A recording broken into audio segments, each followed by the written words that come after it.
I don't nearly do these videos enough. I post a lot of videos, but I tend to only really do personal videos when I feel led by the Spirit or I am motivated through some communication here online. Something that I've been dealing with a lot lately from a more theoretical perspective. You know, when you often go to university, whether it be music, whether it be athletics, medicine, one of the first courses that you usually take and have to digest before really moving into the meat of the material is theory. Music theory, art theory. And theory is a foundation for the art, for the craft, for the science.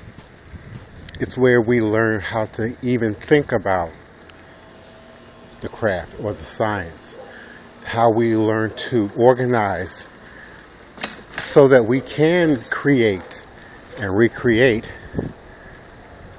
fluidly, freely, liberally, while still being able to maintain a certain level of adherence to the philosophy.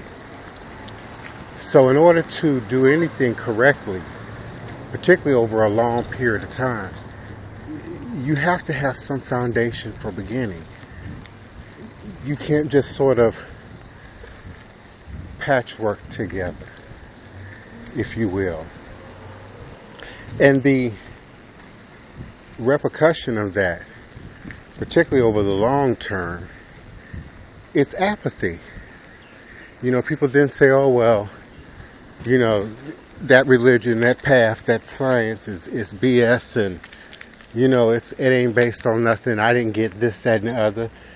And then that becomes a cancerous thought form for other people who are still yet not mature in their understanding.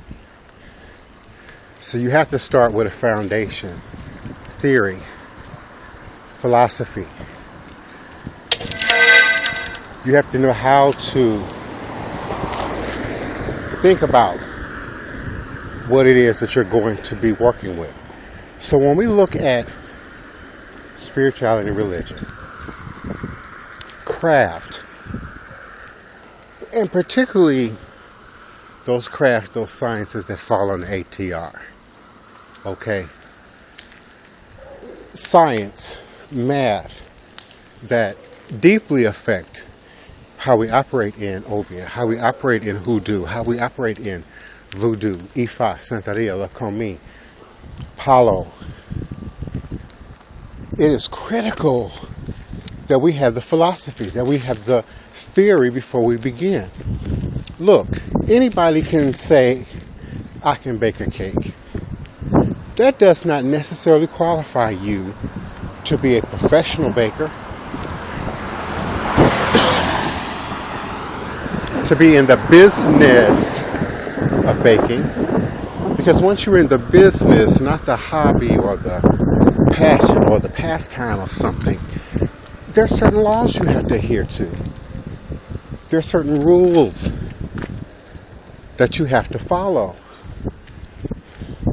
So the danger of patchwork in spirituality is that, yeah, you just might get a cake.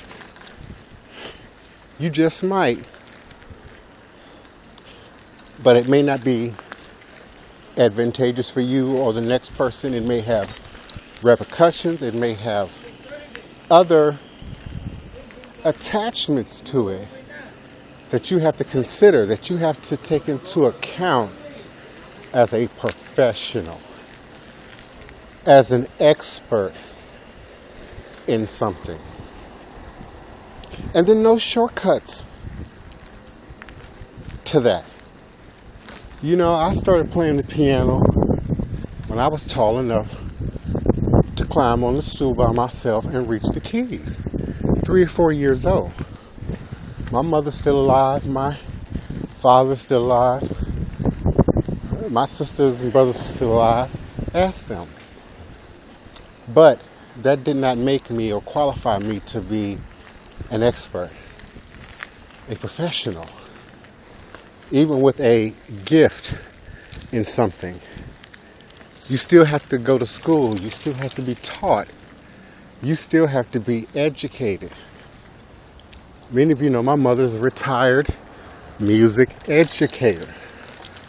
So even with that wealth of information in the house, I still had to go to school. I still had to be taught. I still had to stand instruction. I still had to understand why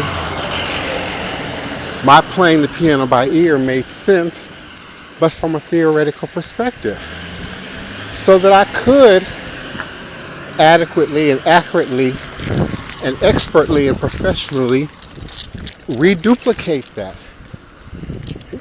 An example, by being able to play the same songs or being able to create new songs. It's the same thing with root working, conjure, Ifa, Santeria.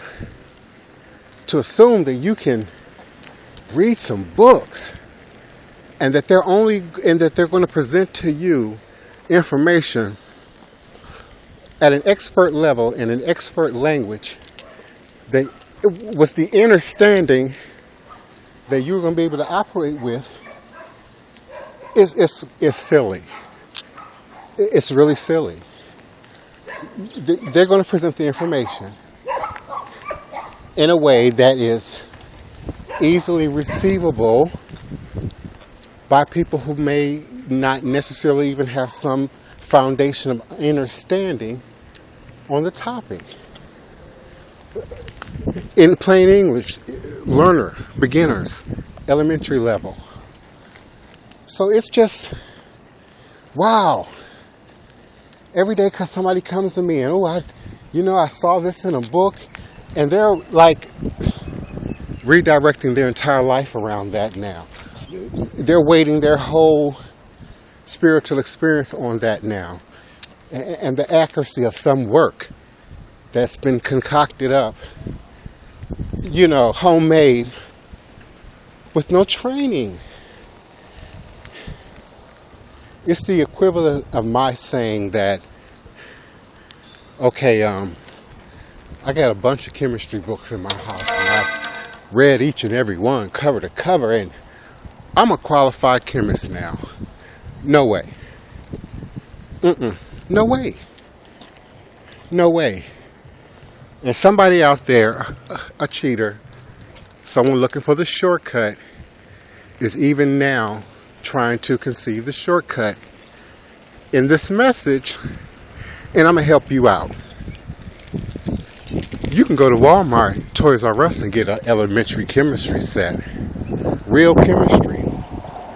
Real foundation in chemistry and the laws of chemistry.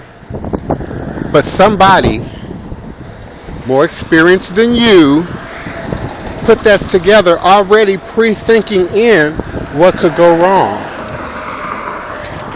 Certain things ain't in that kit because they know you ain't going to read the directions anyway.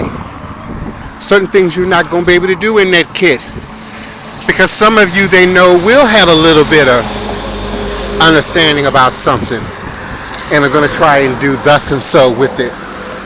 And so they put in protections for that to the best of their ability. Now some of y'all, let's look at appliances. Many of those appliances, you open that box, sometimes it be on the outside of that box. Read these instructions before you proceed. A, they know you might hurt yourself. B, they know you might hurt others. C, they know you might hurt the equipment and then say it don't work and bring it back on them. And then they're going to have to replace it or scrap it because you just didn't feel like reading the directions.